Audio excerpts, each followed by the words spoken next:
பிள்ளைங்களா, நைட்டு டிஃபனுக்கு அம்மா வீட்டில் சப்பாத்தி. இந்த பாருங்க, உக்காந்துக்கின்னு நின்றுன்னு போட்டால் கால் வலிக்கின்ட்டு உக்காந்துன்னு கரண்ட் அடுப்புலேயே இந்த பாருங்க ஹால்லே சுடுறேன் சப்பாத்தி. இந்த பாருங்க சூப்பரான சப்பாத்தி ரெடி ஆகுது. சப்பாத்திக்கு தொட்டுக்கிறதுக்கு அப்படியே வெங்காயம் தக்காளி வதக்கி விட்டு தேங்காய் அரைச்சி ஊற்றி குருமா வச்சாச்சு.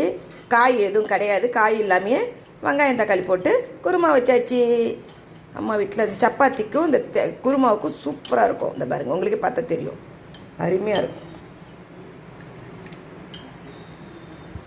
பிள்ளைங்களா, நைட்டு டிஃபனுக்கு சூடான சப்பாத்தி, சூப்பரான வெங்காயம் தக்காளி தான் இருந்தது, காய்ங்கெல்லாம் எதுவும் கிடையாது. இருக்கிற வெங்காயம் தக்காளி வச்சு சூப்பராக தேங்காய் அரைச்சி ஊற்றி ஒரு குருமா வச்சாச்சு.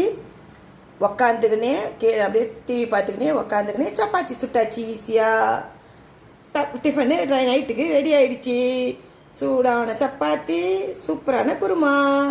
பாய் பிள்ளைங்களா.